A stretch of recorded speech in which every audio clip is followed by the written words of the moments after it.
Hi అండి, నమస్తే. ఈరోజైతే చిన్న చేపల పులుసు మామిడికాయ వేసి ఎలా తయారు చేయాలో చూసేద్దాం. చాలా సింపుల్గా ఉంటుంది, చాలా టేస్టీగా ఉంటుంది, హెల్త్కి కూడా చాలా మంచిదన్నమాట. దీనికోసం ఒక ఆనియన్, ఇంకా 4 టమాటాలు, ఒక మామిడికాయ, ఇంకా ఒక గార్లిక్, ఇంకా కొంచెం కొత్తిమీర, కొంచెం కరివేపాకు, 2 గ్రీన్ చిల్లీ అయితే తీసుకోవాలి. ఇంకా చింతపండు చూసారా, ఇలా పట్టుకొని తీసుకున్నప్పుడు ఒక పెద్ద నిమ్మకాయ సైజ్ అంతా ఉండాలి. మీ ఇష్టం, మీరు పులుపు తక్కువ తినే వాళ్ళైతే తక్కువ కూడా తీసుకోవచ్చు. ఎందుకంటే మనం మామిడికాయ వేస్తున్నాం కాబట్టి పులుపు అనేది మీ ఇష్టానికి తగ్గట్టుగా మీరు అడ్జస్ట్ చేసుకోండి. దీనికోసం ఒక మసాలా పౌడర్ అయితే ప్రిపేర్ చేసుకోవాలి. ఇదే అన్నమాట, కర్రీ ఫ్లేవర్ మొత్తం దీని మీదే డిపెండ్ అయి ఉంటుంది.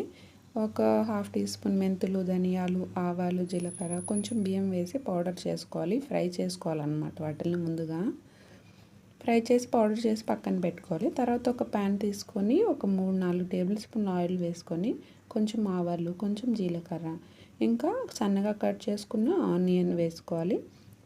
అందులోనే కొంచెం కరివేపాకు, ఆ 2 గ్రీన్ చిల్లీని నిలువుగా చీని వేసుకోవాలి.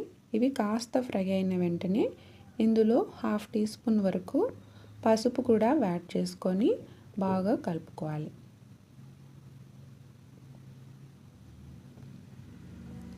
తర్వాత కచ్చాపచ్చాగా దంచుకున్న గార్లిక్, ఇంకా కొన్ని టమాటాలను వేసుకోవాలి. సన్నగా కట్ చేసి వేసుకోవడం వల్ల త్వరగా మ్యాష్ అవుతాయి అన్నమాట.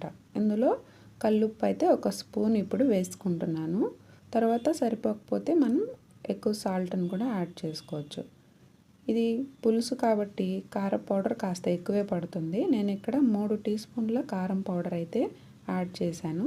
తర్వాత మూత పెట్టి సిమ్లో పెట్టి ఉడికించుకోవాలి. ఇప్పుడు ఈ చిన్న చేపల్ని 1 టీ స్పూన్ వరకు పసుపు వేసి శుభ్రం చేసి పక్కన ఉంచుకోవాలి. ఆల్రెడీ ఇవి క్లీన్ చేస్తున్నారు, లాస్ట్లో మళ్ళీ పసుపు వేసి క్లీన్ చేసుకోవాలన్నమాట. ఇప్పుడు ఈ టమాటా అయితే బాగా మ్యాష్ అయిపోయింది. ఇలా నూనె పైకి తేలే వరకు వేయించుకోవాలండి. తర్వాత చింతపండు రసాన్ని అయితే తీసి సఫిషియెంట్గా వాటర్ అయితే వేసుకోవాలి. మనకి ఎంత పులుసు కావాలి అనే దాన్ని బట్టి వాటర్ అయితే వేసుకోవాలి. తర్వాత వీటిని అయితే మసాలా కోసం ఫ్రై చేసుకొని పౌడర్ చేసి పక్కన ఉంచుకోవాలి. ఇప్పుడు ఇది మరిగిన తర్వాత అందులో ఈ పౌడర్ అనేది వేసుకోవాలన్నమాట. ఎప్పుడైతే ఇలా మరుగుతూ ఉంటుందో అప్పుడే ఈ పౌడర్ వేసుకోవాలి. మెంతులు చాలా తక్కువగా వేసుకోవాలండి, లేదంటే కర్రీ చేదు వచ్చేస్తుంది. ఇప్పుడు ఇందులో మనం శుభ్రంగా కడిగి పక్కన ఉంచుకున్న ఈ చిన్న చేపలను అయితే వేసుకుంటున్నాను.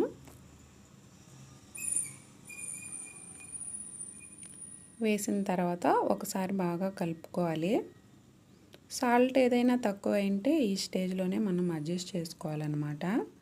నెక్స్ట్ ఇందులో కట్ చేసుకున్న మామిడికాయ ముక్కలు అయితే వేసుకోవాలి. మామిడికాయ ఎక్కువ పులుపు ఉంటే చింతపండుని తగ్గించుకోవాలి.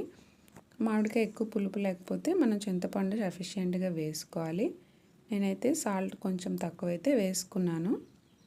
ఇప్పుడు దీనిపై మూత పెట్టి ఒక 10 నిమిషాల పాటు బాగా ఉడికించుకోవాలి.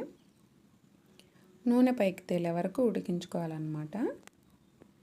ఈ మామిడికాయ ముక్కలు ఉడికితే మనకు ఈ చిన్న చేపలు కూడా ఉడికిపోయి ఉంటాయండి. పెద్ద చేపలు అయితే మనకు చేప వేసిన తర్వాత చేప హాఫ్ ఉడికాక మామిడికాయ వేయాలి.